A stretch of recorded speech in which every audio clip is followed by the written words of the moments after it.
So you have a really big miniature and you want to paint it fast. You want to play with a painted miniature in a game. So in this video, we'll paint a huge Mammoth Factory Games miniature. We'll be using a couple of airbrushes and of course dry brushes and sponges, regular acrylics, and finish it off with washes.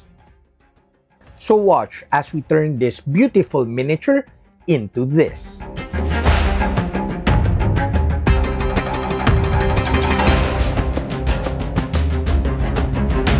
I'm Don, welcome to my channel. This channel is supported by all these awesome brands. Also, special thanks to The Army Painter for making this video possible. By the way, don't forget my discount codes and affiliate links down below. It won't cost you extra and it will help the channel. Also, you'll get some big discounts.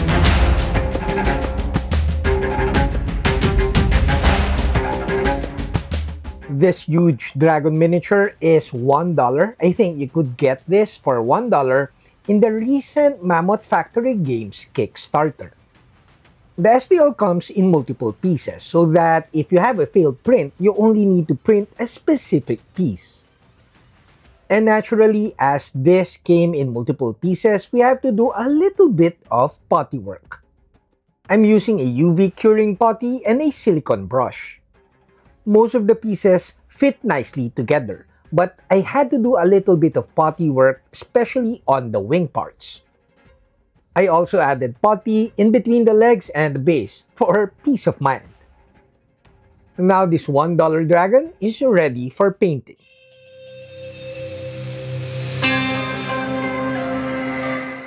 Like I said in the intro, we're using an airbrush.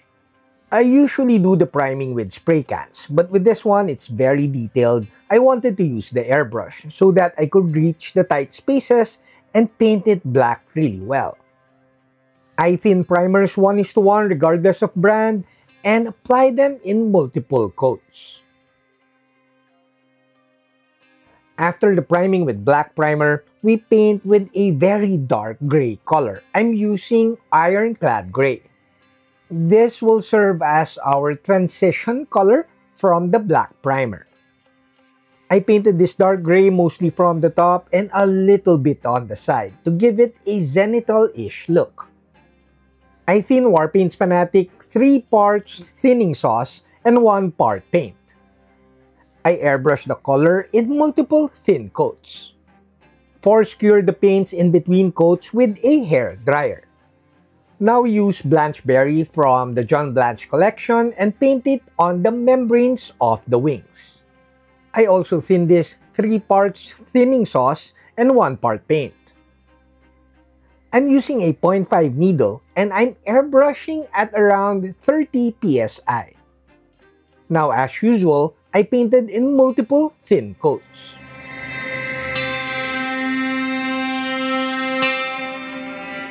If you're finding value in this video, do give this video a thumbs up and consider subscribing to my channel.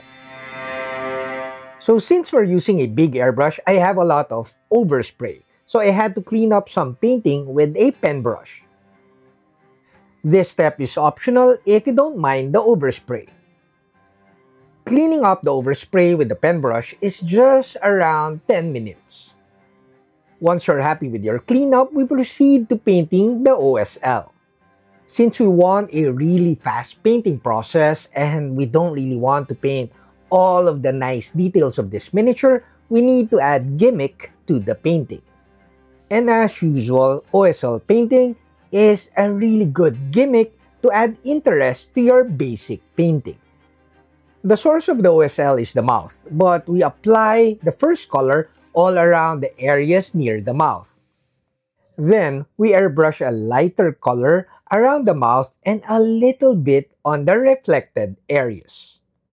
Make sure to paint smaller areas as you paint lighter colors. This will give you the glowing effect. Now I think our painting is looking fine, but we need to paint a little bit more highlights.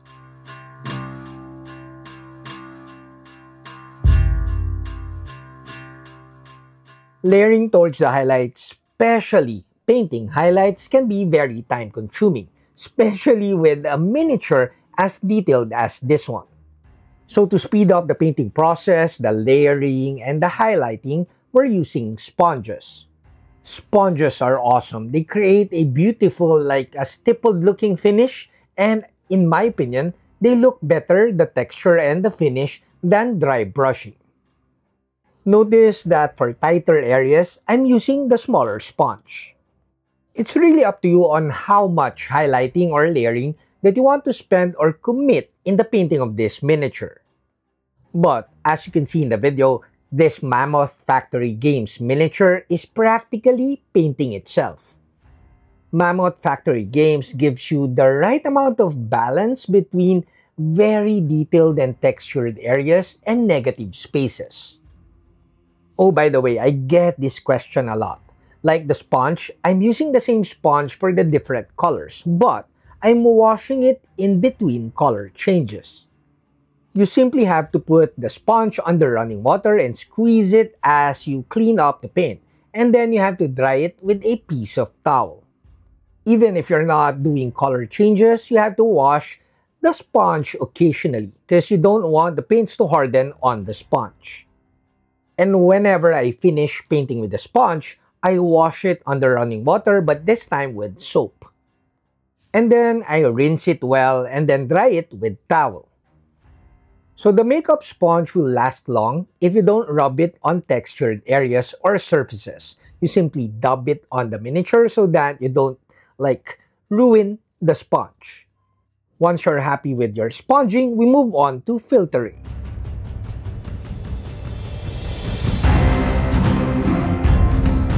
Now we switch to a detail brush. I'm using the Mobius Point 2 from Gallery. If you're looking to invest on an airbrush, do check out Gallery. First, we add saturation to the OSL by using fluorescent paint. I thin the floor paint 3 parts thinner and 1 part paint. I'm airbrushing at around 20 psi. I applied the floor paints in multiple layers and painted it mostly on the outer side areas of the OSL. I kept the center areas bright to give it a glowing effect. We're practically glazing with the airbrush, so I called it filtering. I thinned down Zealot Yellow 1:1 with Speed Paint Medium. And then I applied it opposite the direction or opposite the side of the blue OSL. The Zealot Yellow serves as our ambient light.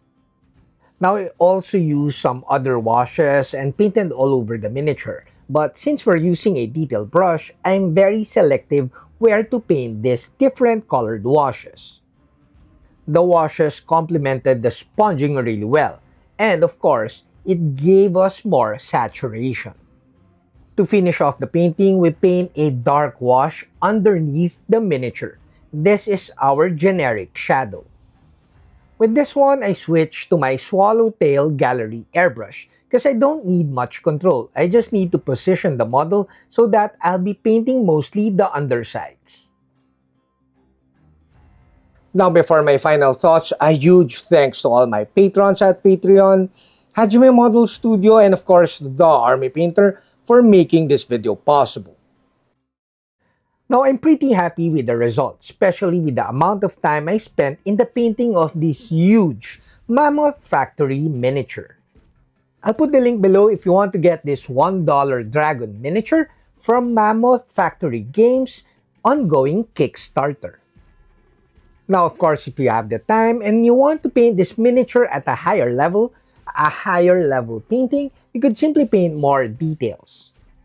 You could paint the chest and the belly in a different color, a lighter color maybe, and then of course you could paint more claws and more details and paint more highlights for a better quality painting. You could also spend a little bit more time in the painting of the base. But I hope that you saw in this video that this quick process, of course, of using the airbrush and the sponges, and of course finishing with washes will give you fairly good results.